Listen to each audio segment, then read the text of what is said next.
Welcome to the channel. Today we're sharing a cheating story you won't believe. If you enjoy it, please like and subscribe. Let's get started. After nearly 2 decades of marriage, even a short stretch of solo living can wear thin. On Thursday morning, the alarm buzzed, and I instinctively reached to silence it, turning over to hug and kiss Emily before heading to the shower. But the bed was empty. She was away at the Northern Wellness Fair and wouldn't be back until Saturday. With the kids off at camp for 2 more weeks, I was alone in the house. Sighing, I stretched and reluctantly started my morning routine. I was going to have a hard time getting up the energy to make it into the office again today. It's strange. Usually, I have no problem getting ready to go into work. I enjoy my job and look forward to the challenges I face each day. But this last week has been difficult. I found it hard to go into work when I knew that Emily was away at a luxurious resort enjoying the expo. I envied her. It felt like she was away on vacation while I was stuck at home. I'm not sure why this week was different. Emily is a teacher, so I've gotten used to her sleeping in while I went to work during school breaks. Nevertheless, the thought of playing hooky flashed through my mind as I drove into work that morning. I realized that what was making me envious was Emily's excitement during our daily phone conversations. She wasn't telling me about the meetings and sessions. She was talking about the fun she was having with Sophia and her friends as they made the rounds of the afternoon and nighttime activities. Her call the day before had been a prime example. When she left for the expo, she was convinced that her boss, Max, was going to try to charm her. We had talked about it and came up with a strategy for dealing with Max if he did try anything. By Monday's call, she had decided that Max had given up on his plans, so she was free to enjoy the remainder of the expo in peace. The rest of the phone call was a blur. She went on and on about her plans with great excitement. She was so happy and excited that I could barely get a word in edgewise. I don't think she even thought about how I would react. I was happy she was having a good time, but deep down I resented the fact that she could have such a good time without me. It sounded like she had forgotten she was a wife and mother. I wondered if she thought about me at all once she hung up the phone. A further irritation came from her companions. During our call on Monday, she had talked about what a good time she'd had dancing the past few nights. When I asked whom she was dancing with, she rattled off the names of 4 guys: Lucas, Noah, Ethan, and Josh. Turns out that her new group of friends was 4 men and 3 women. Not only was she out having a good time, but she was also getting wined and dined by some guys I didn't know. I trusted Emily, but there was something about the whole situation that caused my hackles to rise. Did they act like 4 couples when they were out together? In short, I was jealous. I was bothered by the good time that Emily was having with her new friends while I was stuck working. I was bothered by the fact that it did not appear that she missed me at all. My ego was hurting. Could I be forgotten and replaced that easily? As I sat in traffic, I thought about how I was feeling and felt foolish. I had no reason to be envious or suspicious of Emily. I was just getting burnt out and in need of a vacation myself. It had been a long time since I had gotten away from the office for more than a day or 2. I needed to get away.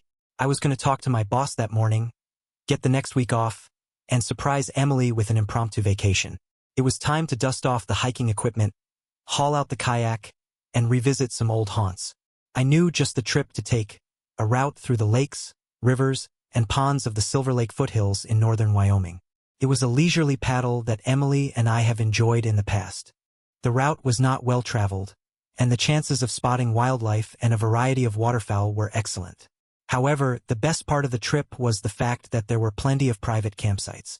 I wanted to spend some quality time alone with Emily before James and Mia got back from summer camp. When I got into the office, I went to see my boss, Andrew Martin. To my relief, he was willing to give me the week off, even on such short notice. He smiled at me and said, "For God's sake, Jake, it's about time you figured it out. You need a break.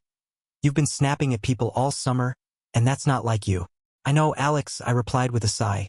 Between the expo that my wife is at, MIA's gymnastics camp, and Jameis' soccer camp, this summer has been crazy. I didn't think I could afford to take the time off, so I've been trying to gut it out. On the way in today, I realized how jealous I was of Emily being at that expo. When I start getting jealous because she gets to go to a conference for her job, then I know I'm beginning to lose it. I figured I'd better take a vacation before I do something stupid. Alex laughed and told me to enjoy myself. Take that pretty wife of yours away for a while and show her some attention. If you don't watch out, someone is going to steal her away from you. I laughed at Alex's comment and went back to my office to start my day. But his comment struck a nerve. It seemed a little too close to my worries from earlier that day. Was she missing me? Later that afternoon, I called Emily for our daily chat. But as soon as she picked up the phone, I could tell that her mood had shifted radically from the day before. She sounded jumpy, and her mind wasn't on our conversation. After talking with her for a few minutes, it was obvious that something was bothering her. "Emily, what's going on? Is something wrong?" I queried. "What? No, nothing's wrong. I'm just tired," she stammered. "Are you getting tired of cooking for yourself yet?" I knew something was up.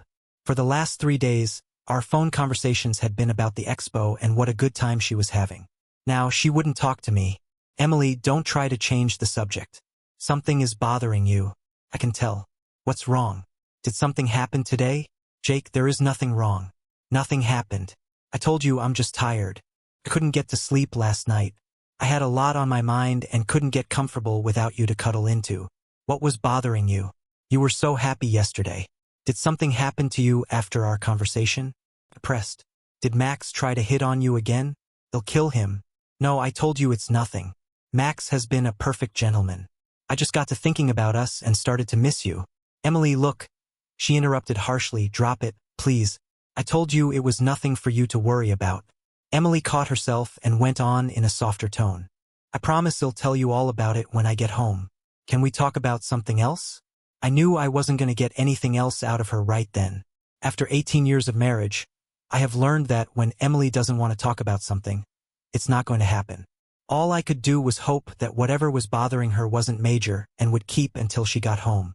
I gave in and changed the subject. "So, tell me what's on tap for today. Any special plans?" I asked. "I don't know," she replied softly. "I'm supposed to get together with Sophia, Grace, and Chloe, but I'm not sure if I'm going to go. I might just take a nap." "What about tonight? Are you heading out for another night of dinner, drinking, and dancing with the guys?" I asked sarcastically.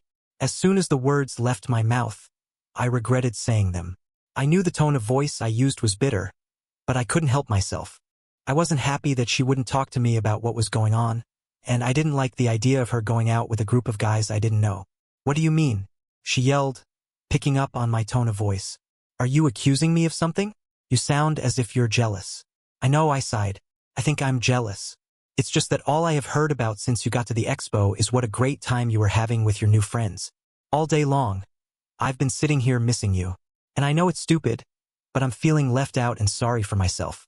I just can't stop worrying about these other guys and the good times you're having with them. I'm sorry. I'm not accusing you of anything. I love you and trust you too much for that. I know that you would never do anything to hurt our marriage. Just forget I said anything." When I finished, Emily didn't say anything for a long time. When she did speak, her voice was full of emotion. "Jake Andrews," she choked, "you're not being stupid. I love you for worrying about me. Jake, do you ever forget that I love you more than anything? You are the only man that I have ever loved, and nothing will ever change that. You have no reason to be jealous because there is no one who could ever mean as much to me as you do." After that, we said our goodbyes and hung up. As I put down the phone, I thought I heard Emily burst into tears, but I couldn't be sure. All I could do was stare at the phone. That had been one of the strangest calls I had ever had. It was obvious that something was bothering Emily, but there was nothing I could do about it until she got home. I was feeling uneasy. Her reaction to my jealousy seemed out of character. I expected her to laugh at my concerns and tease me about it. Instead, she had broken out in tears and told me not to be jealous. Was she feeling guilty about something? She never did tell me what her plans were for going out with her gentleman friends. To keep myself occupied, I threw myself into getting ready for our kayak trip. I decided to surprise Emily with the trip. By Saturday morning, I had picked up all the necessary supplies, and everything was packed, including her gear. I was going to pick her up at the bus station and head directly out to the Silver Lake foothills. We did talk on Thursday, but the conversation was short and strained at times. The only things she wanted to talk about were the meetings she'd been to that day. She didn't say a word about our conversation from the day before. She also avoided my questions on what she had done the prior night or what she planned on doing that day. I wasn't sure if she was being considerate by not rubbing my nose in the fun she was having or if she was hiding something. She did give me some big news. However, Emily had been asked to become a member of the Regional Events Committee. This was quite a coup for her and a big boost for her career. I knew she had lots of ideas she wanted to propose, and this would give her a forum where she might be able to make a difference. I was excited for her, but she seemed conflicted. When I asked her why, she told me that the duties of the committee would require her to be away 4 times a year. Committee members met each summer for 3 days prior to the expo and were required to attend quarterly meetings in the fall, winter, and spring. She would be gone for 10 or more days in the summer, and each of the quarterly meetings would mean at least 4 days away from home. Emily said she was worried about the amount of time she'd have to spend away from home. It worried me too, but I didn't want to let her know. I didn't want to be one of those husbands who let their fears get in the way of their wife's career. She told me that she was thinking about it and that she didn't have to give them a response right away. I let the subject drop. I figured we would have a chance to talk more about it later. Emily was booked on an early flight home. Her return flight was due around noon, and I planned to leave for the trip right from the bus station. We had about a 4-hour drive, and it was about an hour's paddle into the first campsite I wanted to use. When Emily got off the plane, she was happy to see me, but she looked exhausted. There was a tightness around her eyes that I did not like. She acted nervous and under stress. It was almost like she didn't know what type of reception she would get from me.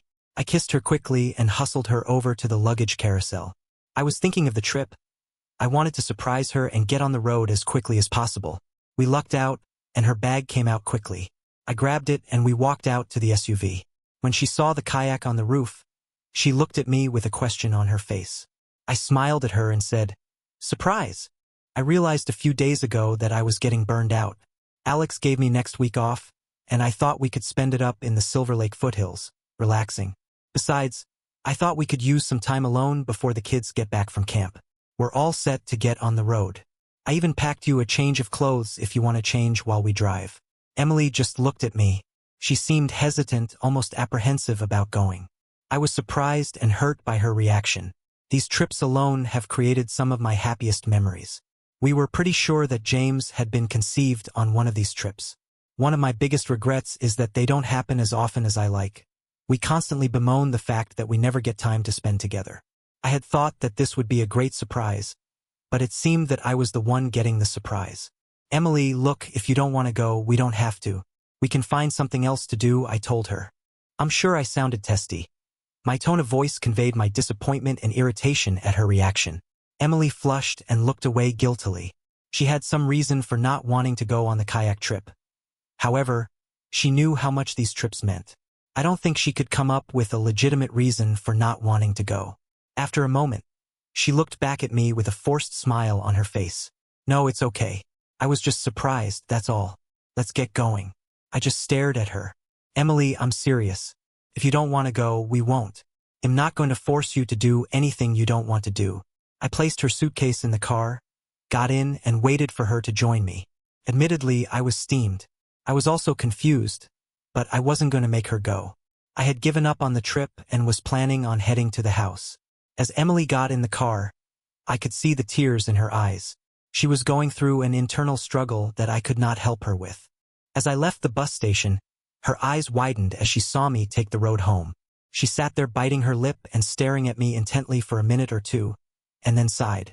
"Jake, I'm sorry. I'm being selfish. It's not that I don't want to go. It's just that I've been away for a week. I'm tired and wanted to get home. I need to talk to you, and I thought it would be easier to do it at home. But that's not fair to you. Let's go. I just need a little time to adjust." I looked over at her. "Are you sure? If you want to spend some time at home and rest, we can always take a shorter trip later in the week." Emily looked at me and smiled tentatively. "No, let's go now. I know you've got your plans all made, and it's not fair to you to make you change them. I'm sure it'll be okay by the time we get on the water." I took her at her word and took the next exit. It took us only a few minutes to get on the right route out of town. I had to concentrate on the traffic for a while before I could settle in and put on the cruise control. When we were all set, I relaxed a bit and looked over at Emily. "You said you had something you wanted to talk to me about." Emily looked over at me and gave me a nervous smile.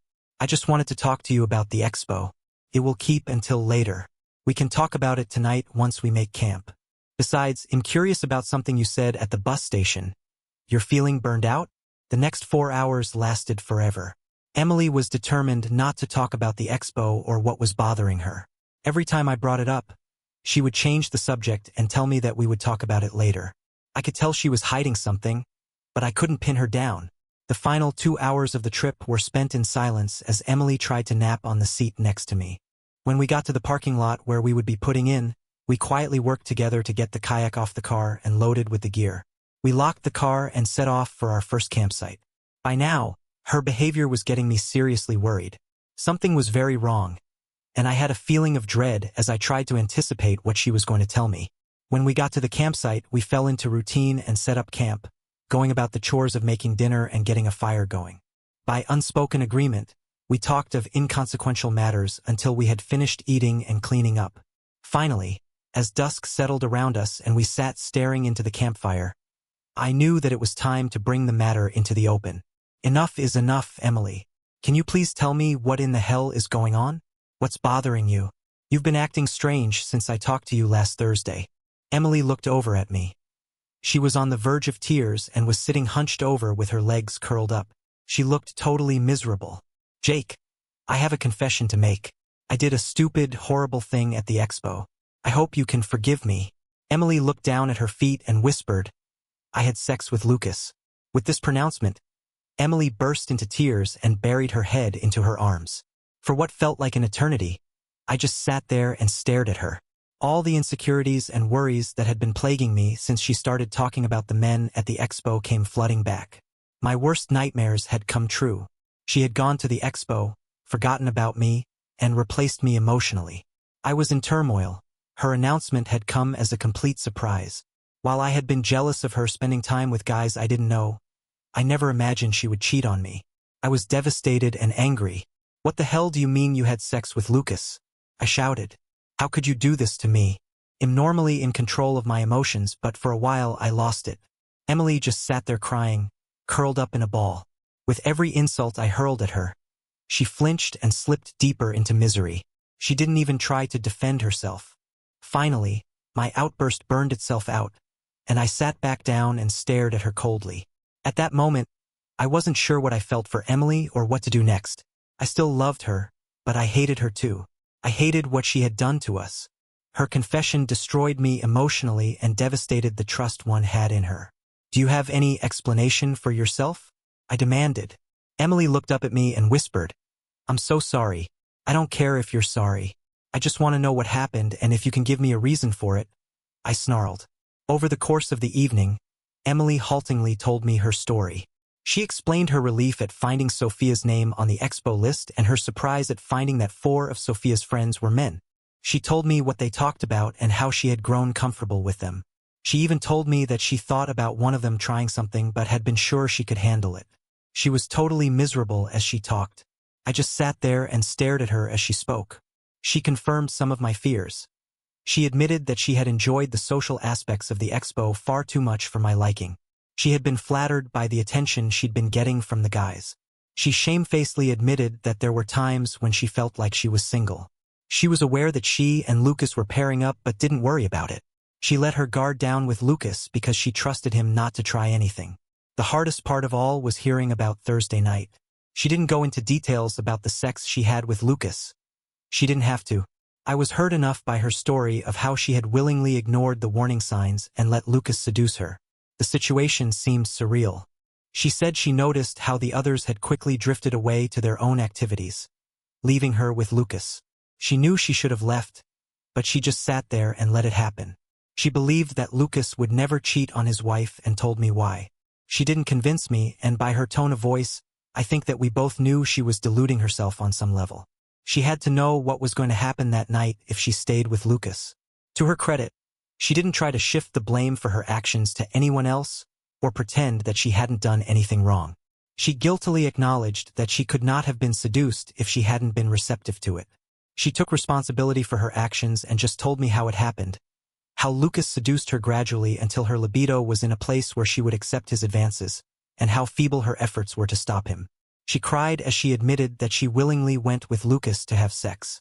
She started to tell me what happened between her and Lucas in his bedroom, but I stopped her when she started to describe how they undressed each other. I was disgusted. I had no desire to hear a blow-by-blow account of her sexual misconduct. The only thing that made hearing any of the details bearable was the fact that she was suffering as much as I was. Telling me about it did not excite either of us. It hurt her as much as it hurt me.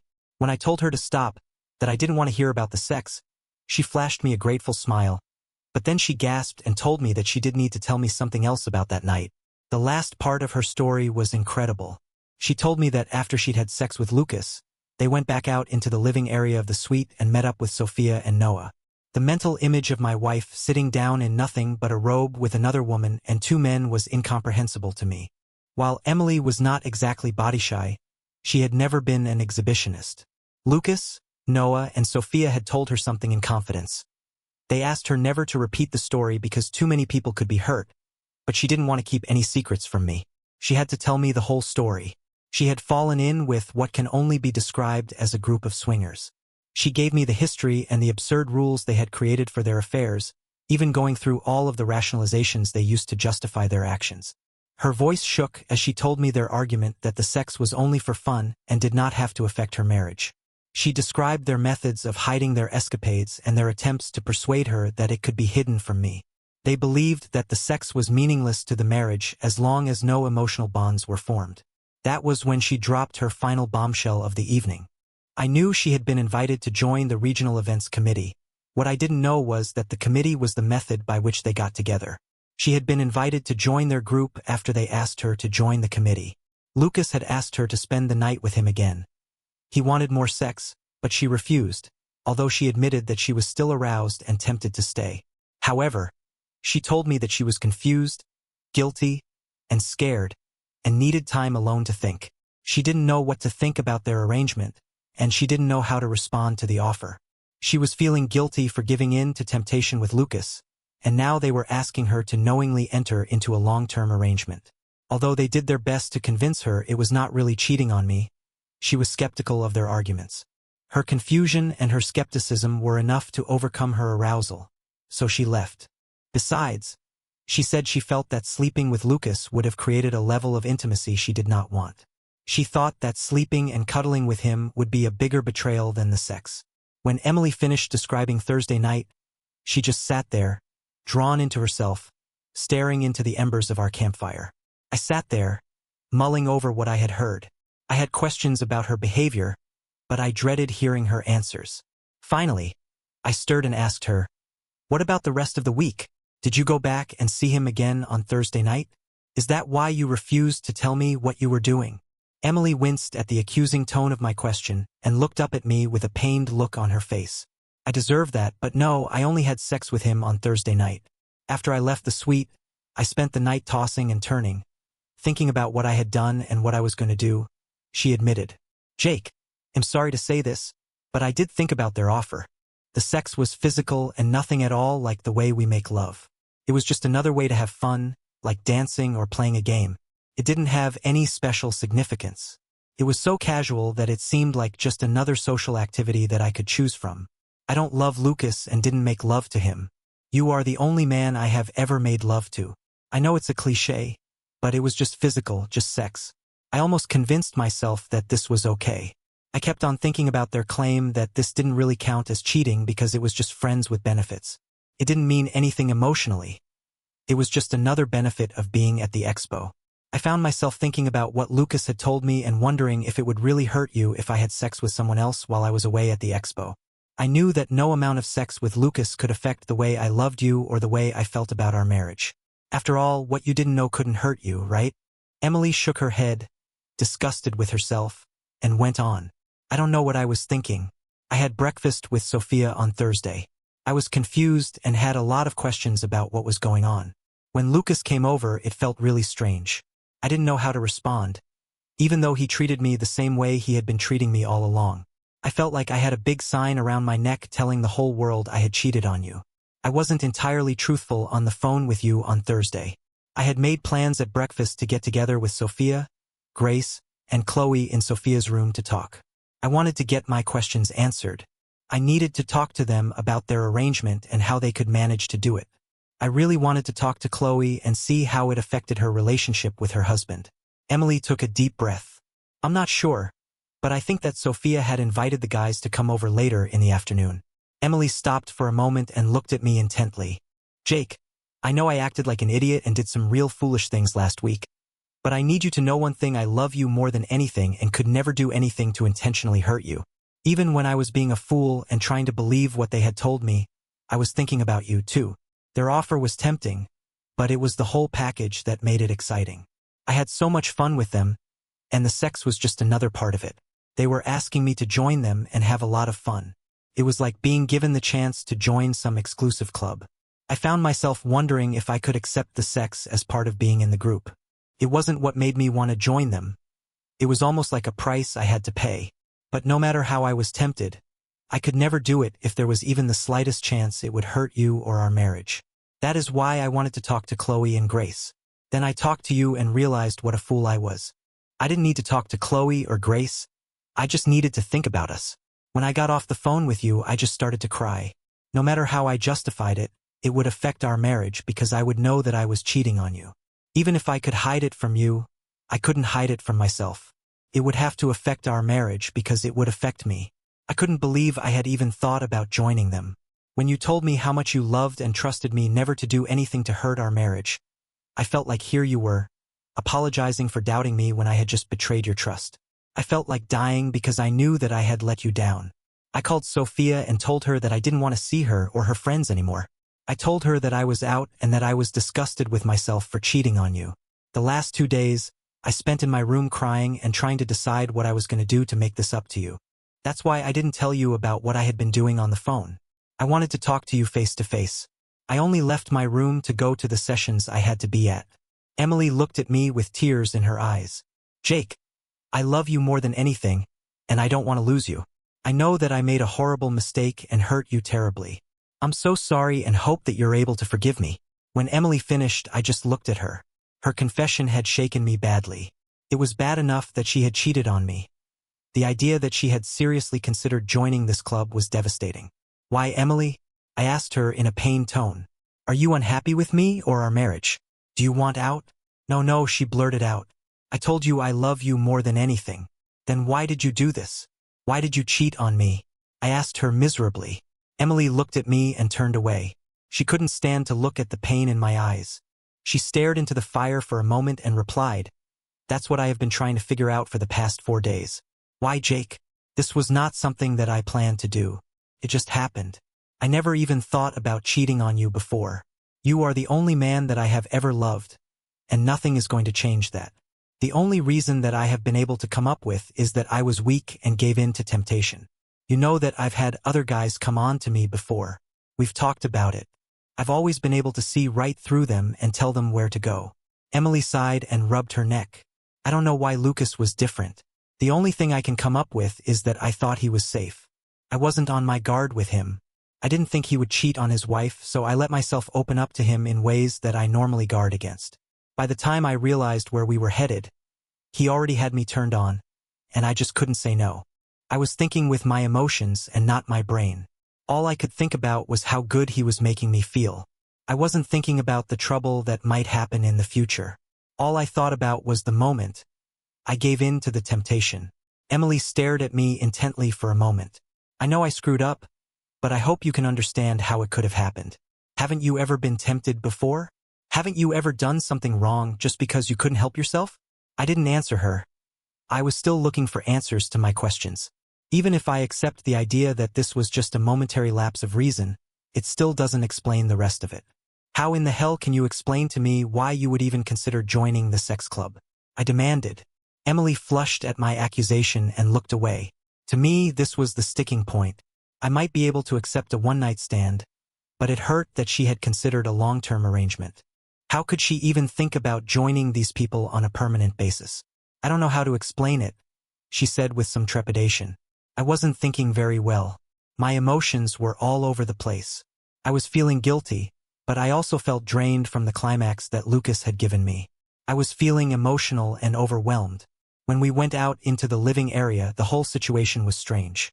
I could hear Josh and Chloe going at it in the next room, and then Sophia and Noah came out in their robes, and I realized that all I was wearing was a robe, too. I've never done anything like that before, and I didn't know how to respond. Then they started to tell me the story, and I couldn't believe it. I just sat there trying to make sense of it all. They must have known what emotions I was feeling. They kept telling me that I had nothing to feel guilty about, that what I had done with Lucas didn't hurt you or betray you. They were trying to take away my guilt, Emily said and looked at me. Part of me wanted to believe them. If they were right, it would be easier for me to live with what I had done. They were giving me the excuses I needed to justify my behavior. It was easier to deal with my own guilt when they were telling me that everything would be all right. But I still felt guilty and had doubts. When I left, the thing that kept running through my mind was the fact that I cheated on you. Yes, I did think about their offer, and I've already told you it was tempting. I wanted their friendship, and the sex was part of it. I had to decide if it were a price I would pay, but I never decided to do it. Emily looked away for a minute and bit her lip. I have to be honest. Until I spoke to you, I didn't really think everything through. I was just thinking about it from my perspective, how it would affect me. I didn't think about how it would affect you if I lied to you and cheated on you. It wasn't until you told me you loved and trusted me that I realized how selfish I was being. Emily, I need to know, I demanded. You keep on saying the sex wasn't important to you and was a price you would have to pay to be part of this group. What do you mean? You said earlier that you went with Lucas willingly. You wanted to have sex with him. Emily looked down. You're right. I hate to admit it, but by the time we got into his bedroom, I was ready to have sex with Lucas. He had gotten me very aroused, and I wanted him as much as he wanted me. He was a perfect gentleman, and the sex was very exciting. He has a lot of experience and made me feel things I have never felt before. I just stared at her. This talk had turned into a nightmare. Not only had my wife cheated on me, but she had also topped off the evening by telling me, in so many words, that Lucas was a better lover than I was. Now I was hurt both emotionally and in my ego. Emily looked up and saw the expression on my face. Suddenly, she realized what she had just said, and a horrified look crossed her face. She could see how I had taken her words. She could see how her words had affected me. Jake, I never meant to suggest that Lucas was better than you, she blurted out. Emily took a deep breath and went on. I can't deny that the sex was exciting. It was different from how we make love. Lucas has a lot more experience than either you or I. He went out of his way to make sure that it was good for me. Sex is a game with him, and he showed me ways to extend the experience and enjoy what was happening. But that doesn't mean I preferred him to making love to you. I don't care how good his technique was. It wasn't the same. I missed the love and closeness I feel when we make love. Sex with Lucas was just that. A physical act that didn't mean anything emotionally to either of us. It was just about making each other feel good. Please believe me, I never meant to hurt you. This was a mistake that I made. I wasn't looking for another guy to have sex with. I've never been unhappy with you in bed. You are a compassionate and considerate lover that I love to be with. You touch my heart in ways no other man could ever dream of. Sex with him could never compete with making love to you. I wouldn't trade one night with you for 1,000 nights with him. No one could ever replace you in my heart. You are the one that I love and want. Emily stopped for a moment and looked at me. When I said that the sex was a price I would have to pay, I meant that it was not the reason I wanted to join the group. It wasn't what I was looking for. The reason I was so concerned about it was because of what it might do to our marriage. I knew that the others would expect me to continue to have sex with them if I joined the group, and I didn't know if I could do it. Jake, I wasn't out looking for sex with other men. When Emily fell silent, I stared at her. She had dropped some huge bombshells on me tonight, and I was numb, but I was angry, and I didn't trust myself to make a decision right away on what she had told me. I might make a decision that I would regret later. For now, I needed to get away from her. Without a word, I got up and went over to our tent. I grabbed my sleeping pad, separated my sleeping bag from hers, and made a bedroll under the kayak. I couldn't bring myself to even sleep in the same tent with her. Emily watched me silently. When she saw me pulling my gear out of the tent, she sat there with a stricken look on her face. She waited until I was done and then fled into the tent. As I settled in for the night, I could hear her softly sobbing. It was not a restful night for either of us. The next morning, I got up and started to make some coffee. Emily got out of the tent and looked over at me by the fire. She wasn't sure whether she should approach me or not. Finally, she took a deep breath and walked over to the fire. Jake, I know that I hurt you last night, and I'm so sorry. I hate the fact that I destroyed your plans, too. I'll start packing the gear and we can head back. This was why I didn't want to come, but I just couldn't disappoint you again. Emily turned around and started to walk back to the tent. All of a sudden, my stubborn streak asserted itself. Who said we were going back? I planned a week trip, and that is what we are going to do. You've already screwed me over enough. I'll be damned if you're going to destroy my vacation. 2. We're going to finish this trip. Emily stiffened at my words but continued to pack the gear. We ate breakfast and broke camp in silence. I wasn't ready to talk to Emily, and she could see from my icy demeanor that trying to talk would only cause her more problems. Since the first kayak trip we took together, Emily and I have rarely talked while on the water. There was no need. We would enjoy nature in a companionable silence. It brought us together. The mood in the kayak that day was palpably different. The silence that day was not shared. It was a barrier between us. We didn't talk because we had nothing to say to one another. I spent the morning in stony silence, glaring at Emily's back. But anger has its limits. The hours of silence led naturally to contemplation. As the day went on, I couldn't help but think about what she had said the night before. I had to figure out my feelings. What was I going to do? I knew that I loved Emily, but could I forgive her? Did I want to separate from her or ask for a divorce? I had to deal with the knowledge that she had slept with another man. Another man had enjoyed her body, which had been my private domain for the past 22 years. Emily had admitted that she was weak and had given in to a moment's temptation. Could I forgive her for a one-time transgression? Temptation is an insidious thing. Sometimes, it can be hard to notice as it creeps up on you. All of a sudden, you are faced with a choice. It's easy to get caught up in the moment. You don't think about future consequences. All you think about is the now, what's in front of you. When you're faced with an offer that seems too good to pass up, it's only later that you realize that spur-of-the-moment decisions can have long-lasting consequences. To make matters worse, sometimes circumstances conspire to hide potential consequences, making the temptation even harder to resist. Your emotions take over, or you're forced into a hasty decision. This can be the most dangerous situation of all. When a situation seems too good to be true, human nature asks, what's the catch? You look for the consequences and can avoid the spur-of-the-moment decision. When you can spot the potential consequence, you have a basis on which to make your choice. But if the consequences are hidden, you go with the moment and forget to look for the catch.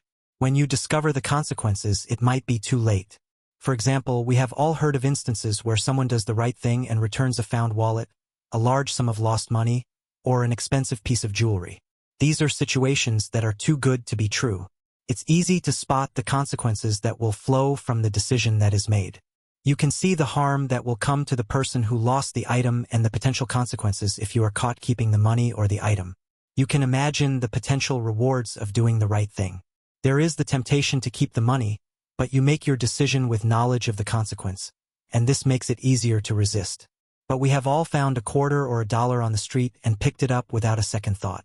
How much effort do we expend to find the rightful owner? It's not even thought of as a temptation. You don't think about that money belonging to someone else. You just think that it is your lucky day and walk on. For each of us, the line where we stop thinking of it as a lucky find and start thinking about the person who lost the item is drawn in a different place. Emily had given in to Lucas. She told me she hadn't thought about the consequences before she slept with him. She acted on the spur of the moment and gave in to her emotions. She never looked for the catch. When she did think about the consequences, her reaction was what I would hope she had deep regrets. When she realized what she had done, she refused to have sex with him again and avoided him for the rest of the expo. As I thought about what Emily had done, I began to consider if there was still a future for us. It hurt to know that she had sex with another man. Emily had touched on the issue of temptation last night and asked me some troubling questions that I had ignored. There have been occasions when I have faced similar temptations. I can understand how hard it is to stay in control. There have been 3 times during my time with Emily that I have faced temptation, with varying degrees of success. Rationally, I could understand how Emily's emotions could have caused her to be unfaithful to me. Rationally, I was pleased that she rejected further involvement as soon as she thought about the potential consequences. But emotionally, I was torn up. All I could see was Emily opening herself up to another man, seriously considering a long-term arrangement. These thoughts made me so angry that I forgot about my own actions. All I wanted to do was scream. I realized that I would have to face up to my emotions if I wanted my marriage to continue. I needed to figure out a way to get past this. By the end of the day, I was emotionally exhausted. We pulled into the bank and started to make camp quietly. I was no longer visibly mad at Emily. I just did not know how to deal with the situation. As Emily pulled my sleeping gear out of the kayak, she looked at me with a question on her face. She didn't know if I was going to share the tent with her or not. I just gestured for her to leave it. I didn't know either. After dinner, I sat there staring into the campfire, brooding. Emily had made a few efforts to start a conversation, but I was withdrawn. I was still trying to make sense of everything. I knew we had to talk, but I wanted to get a handle on my emotions first. What a mess, I exclaimed into the silence. Christ, Emily, how could you do it? How could you mess us up so bad? Emily started to apologize again, but I waved her off. I know, Emily, you're sorry. I'm sorry too, but that doesn't get us anywhere. I shook my head. Look, I thought about this all day long. I think I can even understand how it happened, but God damn it, it hurts. I just can't get the picture of that guy doing you out of my head. I glanced over at Emily in frustration. Sometimes I wish you never told me. I believe you when you say that it's not going to happen again. I know he doesn't mean anything to you. You handled the situation yourself, so why didn't you just keep quiet? There's nothing I can do about it now, so what's the use in telling me? Emily looked at me in shock. She couldn't understand how I could even think that not knowing would be preferable to living with the image of her, with someone else burned into my mind. I had to tell you. We have to deal with this. Ignoring what happened is not going to make it go away. If I didn't tell you about this, it would just make it worse. You know I can never hide anything from you. Hell, you figured out that something was wrong over the phone. You would have seen that I was feeling guilty about something as soon as I got home. You would have gotten mad because I was hiding something from you, and it would cause even more problems. It would have been a lot worse for both of us if you found out from someone else that I cheated on you. My lying would have made it worse. Emily stared at me with a sad look in her eyes. Besides, I know how terrible it feels to be in the dark, to know something happened but not what, to be humiliated by hearing what happened from someone else. Emily looked over at me with a worried expression. What happens now? I don't know, Emily. We both have a lot to think about. I know that I still love you, and my mind is telling me to forgive you, but it's still too soon. I'm still hurting too much to forgive you right now. I paused, struggling with my thoughts. Emily, I'm scared. Something is wrong with our marriage, and I don't know how to fix it. We both love each other, but why do we keep screwing up? If our marriage is so happy, why are we so open to temptation? Neither of us resisted too hard when we were offered something different. You told me last night that you wanted the whole package. It wasn't the sex that attracted you but the fun the group was having. Tonight you tell me that this fun included flirting and acting like you were out on a date with Lucas. That scares me worse than the fact you had sex with him. You were out looking for something that he was giving you. It makes me feel like you're bored and looking for ways to replace me. Hell, you liked the romance. Emily gaped at me and shook her head in denial, but I had developed a full head of steam. I know you love me and don't want to divorce me, but let me ask you this: what would have happened if the sex didn't happen, and they just asked you to join the social club at the expo every year? Would you have done it? I didn't wait for her answer. Think about that, Emily. If you feel the need to find excitement by dating some other guys, what does that say about our marriage and me? Emily just sat there with tears in her eyes. She started to speak, but I stopped her. Not tonight, Emily. We're both too tired to deal with this anymore tonight. Besides, we both have some thinking to do. Let's go to bed and talk about this some more tomorrow night. Emily nodded her acceptance and got up to walk to the tent. After a few steps, she stopped with a question. Jake, where are you sleeping tonight? I'll sleep in the tent, but, Emily, I'm not ready to cuddle with you or share a sleeping bag. The rest of that kayak trip was intense. By day, we would paddle in silence, each of us thinking about the prior night's conversation. No, the silence wasn't shared, but it was no longer a barrier between us. It was a start. At night, we sat and discussed our marriage. We talked about what was right and what was wrong and how we could work to fix it. We were both scared. Emily's confession had opened a big can of worms that needed to be dealt with. We had not worked on our relationship with the care and concern that we had spent on our kids, our jobs, or the rest of our lives. We had drifted along, thinking everything was okay without looking ahead. Yes, we cuddled and talked at night, but we weren't spending enough time together. I wasn't giving Emily the romance she needed outside the bedroom. We had fallen into a parent trap. We hadn't thought about ourselves for a long time. Our lives were tied up in James and Mia and outside interests. Even our kayak trips and hikes had taken a back seat to more pressing concerns. We talked about what would happen in a few years when the kids left home for college. We had better start working on us if we were going to be ready for the empty nest. We also figured out that my earlier problems had indirectly affected Emily's actions at the expo. Emily didn't act out of boredom. Subconsciously, she acted with the belief that there would be minimal consequences for her behavior. We talked a lot about consequences. In her failure to communicate fully, we understood that our marriage was on shaky ground. The trust had been eroded on both sides. One further slip by either of us could end it, no matter how much we loved one another. We promised ourselves that we would continue to talk and work on bridging the gap that had been created. We also promised that we would both think about the consequences of our actions. We agreed to never do anything apart that we wouldn't do in front of each other. And we talked about sex. Even though sex had never been the raison d'etre for our marriage, we had neglected it for too long. We had gotten into a rut, settling for simply satisfying each other, never trying to bring it to the next level. We decided it was time to change our mindset. It wasn't that we wanted to get wild and try exotic new things, but we decided it couldn't hurt to spice it up a little. At the very least, we needed to slow down and take our time. I wanted to give Emily the fireworks she had seen with Lucas, and she wanted to see how she could make my climax more intense as well. It wasn't a fun week. At times, my anger would come to the forefront, and I would lash out at Emily. Times she lashed out at me as well. Many nights ended in tears, but we kept at it. It may not have been fun, but it was necessary. I learned a big lesson that week. I could have focused entirely upon my anger and blamed Emily for what had happened. I could have spent the week berating her for her stupidity and for sleeping with Lucas. I could have given in to the temptation to focus on the immediate problem and avoid looking at the big picture. But I didn't. I chose to look beyond the immediate problem to find the source. I chose to fix what was wrong with our marriage. I remained angry with Emily, but I tried to channel that anger into something that would help both of us in the long run. By the end of the week, I was sharing a sleeping bag with Emily again. I wasn't ready to have sex with her yet, but it did feel good to hold her in my arms again.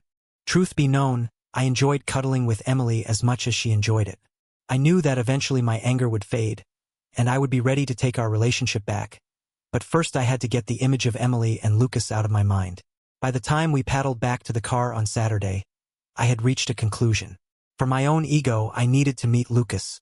I had to face down the man who had slept with my wife. Emily wasn't too happy with the idea. She had seen the progress we had made and was afraid that seeing Lucas would just set me off again. She was also worried about what I might do. She was concerned that I would confront Lucas or let his wife, Isabella, know about what had happened. She felt miserable about the possibility that she would be involved in the destruction of Lucas' marriage. I told her that I needed her to trust me. I wasn't interested in destroying Lucas's marriage. I didn't want to go macho and threaten him to stay away from Emily. I didn't even plan to tell Isabella about Lucas's extracurricular activities. But I did want to teach him a lesson, and I needed to make sure that he knew that Emily was mine and mine alone. Facing down Lucas was the first step in making a decision about the invitation to join the Regional Events Committee. We had spent a lot of time last night talking about whether Emily should accept the invitation. Emily wanted to reject it. She didn't want the threat to our marriage, and she felt uncomfortable about the invitation. She felt it had been offered to her under false pretenses. She hadn't earned it. I wasn't so sure. While I did worry about the time she would have to spend away from home, I knew that if our marriage were to survive, we needed to learn to trust each other again. I couldn't keep her at home forever. Besides, I was proud of her. Even if she didn't think she deserved to be on the committee, I did. I wanted her to have the forum for her ideas. I just wanted to make sure that her work on the committee didn't affect our marriage. I wanted to make sure that she wouldn't face peer pressure to get back together with Sophia, Lucas, and the gang. My plan was relatively simple. I wanted to keep Lucas off balance. I wanted to meet with him without him being sure what I knew. I would confront him on his own turf because I wanted his wife present. I hoped that I might be able to give him a taste of his own medicine. When I explained to Emily what I wanted to accomplish, she reluctantly agreed to help me. Although Emily didn't like it, she was willing to trust me. We packed the car and drove toward Lucas's hometown. That night, we stopped at a motel, and Emily called Lucas's house. She explained that we were on our way back from a trip and wanted to meet with him because we had questions about the committee. She told me later that he sounded surprised to hear from her. I think he had expected her to reject the invitation. Reluctantly, he agreed to meet with us the next day after lunch. He was even more reluctant when Emily told him that I had specifically asked if Isabella could be there too. She said he got alarmed at that but couldn't press her for details because I made sure he could hear me in the background. All she told him was that I wanted to talk to Isabella as well. I hoped it worried him. I wouldn't mind if he had a sleepless night wondering if the truth was about to hit the fan. When we pulled up to Lucas's house, he came out to greet us. Lucas reminded me of countless jocks that I have known throughout the years. He had the look and the attitude of a big man around campus. He was about 4 or 5 inches taller than I was and looked to be in fairly good shape. When I got out of the car, he looked me over and dismissed me as a physical threat. I'm used to it. I'm short and thin. More than one jock has underestimated me through the years, and often their attitude toward me caused them to underestimate me in all areas. I was counting on Lucas to do the same. I would take any advantage I could get. His smile was forced and uncomfortable. He wasn't used to facing the husbands of his playmates. I wanted to make him sweat as long as I could, so I shook his hand and looked him in the eye. I stared at him for a moment without letting go of his hand. "So, you're Lucas," I said. "Emily has told me all about the expo.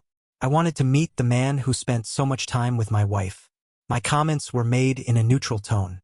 I wanted him wondering just how much Emily had told me. Lucas studied my face for a moment, trying to figure out what I knew.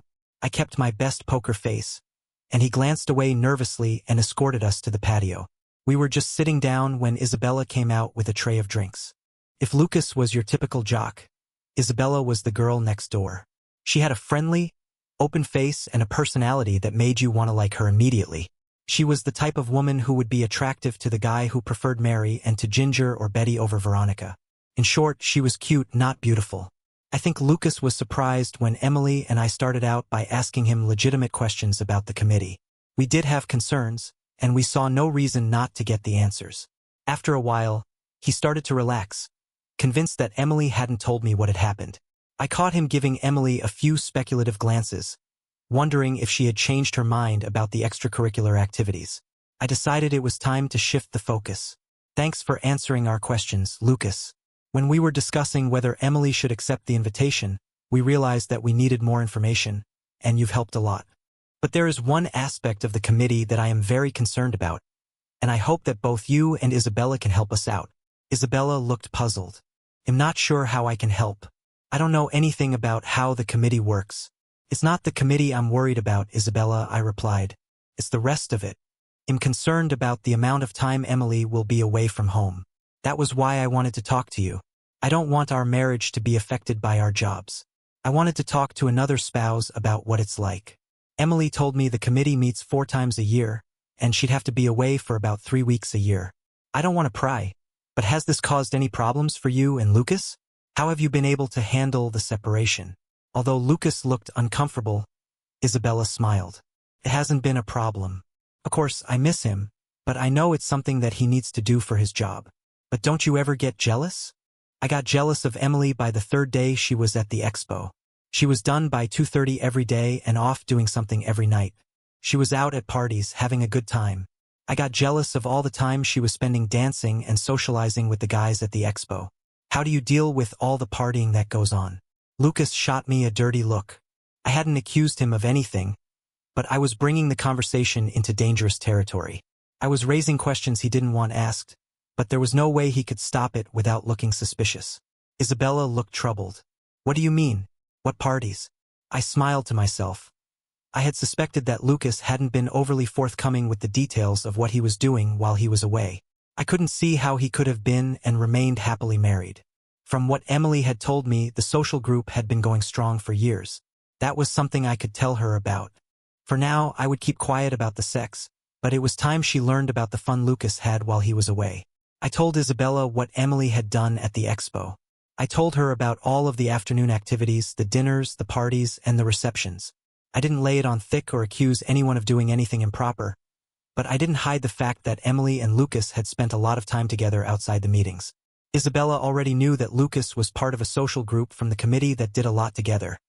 She just wasn't aware that half of the group were women. Isabella didn't look too happy. She was shooting angry looks at both Emily and Lucas. Emily looked uncomfortable but didn't look away from Isabella's gaze. Lucas just sat there with a stunned look on his face. Some of his secrets had come home to roost, and he knew he had a lot of explaining to do. That's why I was jealous, Isabella. Emily was out having a great time, and I was stuck at work. From what Emily told me, the committee meetings are the same. The meetings get done mid-afternoon, and they all get together to socialize for the rest of the time. Even though I trust Emily, it doesn't mean that I like it when she's out with some guy I don't know. I shot Lucas a pointed glance and smiled before turning back to Isabella. You didn't know about this? Lucas was halfway to his feet and started to babble some kind of explanation. But Isabella got up and stormed from the room without a backward glance. A few seconds later, I heard a door slam in the rear of the house. Lucas looked over at me with an angry look on his face. What the hell was that about? Are you trying to screw up my marriage? He snarled. I was going to ask you the same thing, I replied mildly. All I did was tell her what went on. Something you should have done a long time ago. You're the one who was with my wife. Lucas tried to bluff his way through. I don't know what you're talking about. I responded forcefully. Emily told me about the expo, Lucas. She told me everything. I know you were flirting with her and how you got paired up at the parties on Tuesday and Monday. I lowered my voice and continued. She told me about Thursday night too, Lucas. She told me about what went on in the hospitality suite. I know you had sex with her. The color drained from Lucas' face, and he looked over to Emily for confirmation. She didn't look too pleased either. The fact that he had failed to tell Isabella anything bothered her. She was beginning to rethink her opinion of Mr. Lucas Foster. Lucas started to deny the accusation but then slumped back down in his chair. Defeated. What do you want? He asked wearily. Just don't tell Isabella. She'd kill me if she finds out. What do I want? I responded sarcastically. Can you put my marriage back the way it was? Maybe you can tell me why I should care about your marriage when you obviously didn't care about mine. I'm sorry. I never meant to hurt your marriage, Lucas replied desperately. It didn't mean anything. We were just having fun.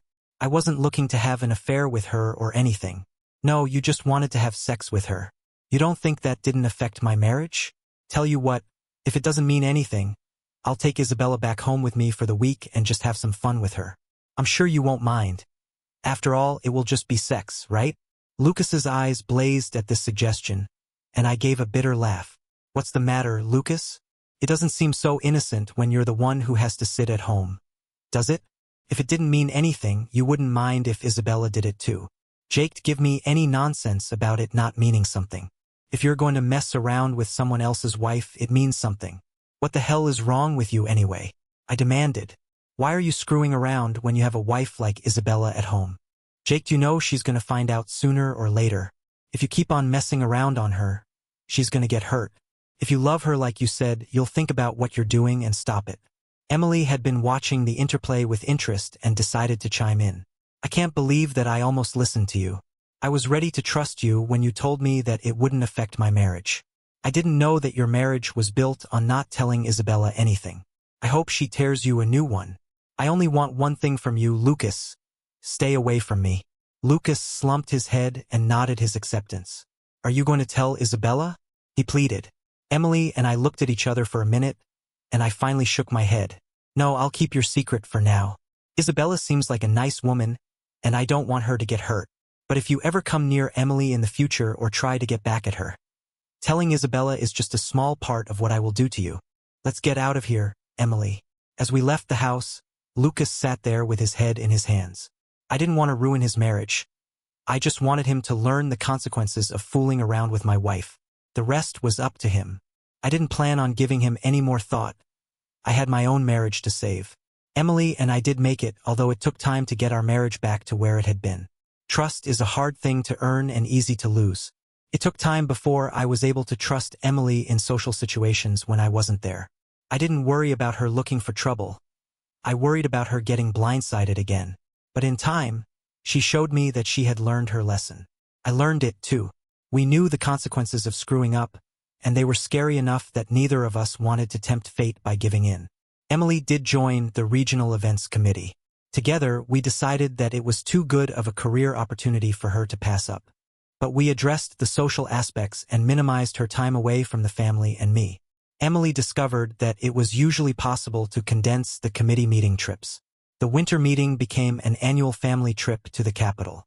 We also realized that the kids and I could vacation near the resort where the annual expo was held. As for Lucas, Sophia, and the rest, their social group didn't last too much longer. The members started to drop out rapidly. Sophia and Noah were the first two to leave. It turned out that they had gotten together on a more permanent basis and were planning on getting married.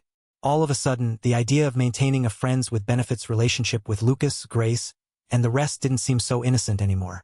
Lucas had a change of heart as well. Emily and I scared him when we showed up at his house. He followed our lead and started to bring Isabella and his family to the expos and meetings. I would see them around occasionally, but for some reason he never wanted to come over to say hi. With half of the group gone, things weren't as much fun for Grace, Ethan, Josh, and Chloe. It was also more difficult to hide what was going on. I heard rumors of a confrontation between Chloe's husband and Josh a few years later, but the matter was hushed up.